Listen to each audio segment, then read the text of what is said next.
the next level. Costume Kingdom might feel a bit familiar for some, and if it does, it's because it's from the same development team that brought you last year's Castle Costume. Heck, at first glance, you might even be reminded of Costume Quest or Pokemon, and you wouldn't necessarily be wrong. The devs saw a gap in the market with it being 6 years since the last Costume Quest game. This game combines Costume Quest with Pokemon in a Halloween-themed, turn-based action-adventure RPG. You control Rain, that emo kid that we saw, on a quest to beat the Apex Cup, with the game using a third-person perspective. What is the Apex Cup? I'm glad you asked. The Apex Cup's a competition held on Halloween night where the children of Monkchester use their Halloween in a tournament to crown a champion. The stories progress through the knowledge tree. This is Stratton Studios' third console outing, with an Xbox horror title and another Halloween-inspired collectathon game entitled Castle Costume that released last Halloween. I never finished that game, as the difficulty in the camera turned me off somewhat. I also think it released a little bit too late in the Halloween season, whereas this game is releasing just in time for Halloween. You can go trick-or-treating, and just like in Costume Quest, sometimes the residents will open the doors and give you candy, and other times you'll be thrust into a battle. You'll have to go on quests to fetch things from the townspeople and battle random baddies through marsh and forests.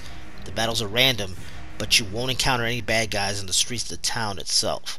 Thankfully, you can get a costume that'll disable random battles altogether later on in the game. The devs are a small team, with one of the developers being very young, 21, but they're definitely clearly passionate about their games, and they listen to feedback. They communicate well, and I hope they succeed in a world where most devs completely ignore their fan base. I do hope that they take what I'm about to say as constructive criticism. I enjoyed the game enough to not only play through it until the end, but I got the Platinum Trophy, which trophy hunters will be pleased to learn is relatively easy and short to achieve. To anyone that's new at this game, you're going to have a tough time if you come across an owl early on in battle. It's only after you get 2 Halloween or more that the game becomes easy, almost too easy. You can have 6 Halloween on your team. I wish there were more Halloween to choose from. And once you have a few, the game becomes a breeze. You can only grind up your XP to level 20, which is a bit of a bummer, and the AI isn't really adept at beating you in a fight. The only time that I died was the owl situation early on, or some of the boss fights. The potions you can buy aren't really needed. The magic's unlimited, so you never have to worry about running out of power. Once you level up your Halloween characters, you may as well use the most powerful magic you have each and every time. The announcer even makes a joke about using the same move over and over again. The announcer narrator is fine, but he gets repetitive after a while. The elements feature is something that I wish they had expanded upon. Certain Halloween creatures are more powerful against others. Fire beats water, water beats fire, that sort of thing. But switching team members costs you a move, and the battles are pretty easy either way, so it doesn't seem to matter which team members you use. Harder difficulty options or AI would increase the overall length of this game. As it stands, this game seems more suited to younger players, even though it has an 8/10 rating for some reason. There's no blood, so I don't get the rating. Everything here is perfectly suitable for younger kids that I could see. This game might be enjoyed most by the 5 to 9 age group, or by parents playing with their children. The game did remind me why I fell in love with RPGs in the first place, even though I hardly play them anymore. At a budget price of $9.99, it's rather easy to forgive some of this game's shortcomings. I just see so much untapped potential in this game. Perhaps they can take some of this feedback and improve on the next title. The music's mostly average, but I did like the one Graveyard Party theme song a bit. The controls are simple, and as you unlock costumes, you get certain powers like double jump, swim, a dash feature, or the ability to unlock hidden loot. You collect candy that you can use to buy potions, but again, you won't need them, or to unlock sneakers. A sort of hidden feature can be found later on in the game that allow you to pixelate the graphics if you wish, but I don't know who would utilize that. I noticed the directions given in the game for the dash are wrong. You need to jump first to dash. I beat the game and got no ending, which was sort of disappointing, but there is a choice you must make near the end, which might be why I didn't get a proper ending. You have to go back and start a new save, however, if you want to try the other choice. And it seems like there's no autosave until the end, so make sure you save your game, otherwise you can lose your progress. There might be some limited replayability from going down and choosing the other path.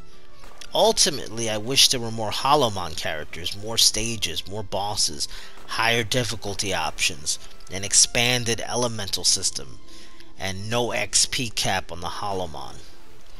But overall, I did enjoy the short time I spent playing the game, and for under $10, I would recommend it to gamers with kids. This game strikes me as a perfect addition for a service like PlayStation Plus or Game Pass, or even a Nintendo Switch title. Sadly, Costume Kingdom is currently only available on a PlayStation 4 for the time being. Another great feature would have been the ability to battle other players online. A battle tower exists in the game, but it only lets you fight the CPU. I did smile at times while I was playing, and that's always a good thing, and the devs are certainly on the right track here. This game is much better than the previous outing, Castle Costume. Now, although not for everyone, Costume Kingdom is a fun Halloween RPG light experience. I give Costume Kingdom a 7 out of 10. Tons of potential here. Costume Kingdom is available October the 1st on PlayStation 4. Check it out on the PlayStation Store for $9.99. And I will leave a link below to the storefront page when that becomes available, as well as to the devs' YouTube channel.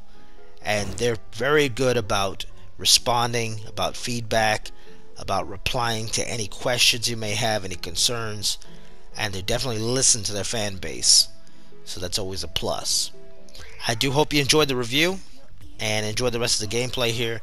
Don't forget to like, share, and subscribe if you want to see more content like this. It's been Next Level Taken. Until next time. Try using a different move for once.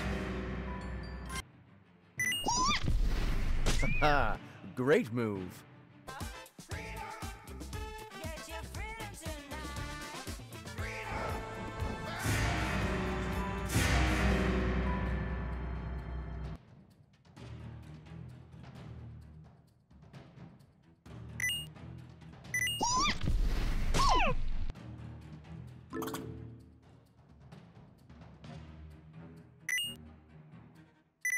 Try using a different move for once. For anyone that is unaware, the Apex Cup is a tournament in which some of Monkchester's strongest Halomon teams compete for the chance to be crowned winner of the Apex Cup. The cup is completed in 3 stages, each with a unique challenge and village elder to battle. In the final stage, the remaining challenger will face our current champion, Pineapple.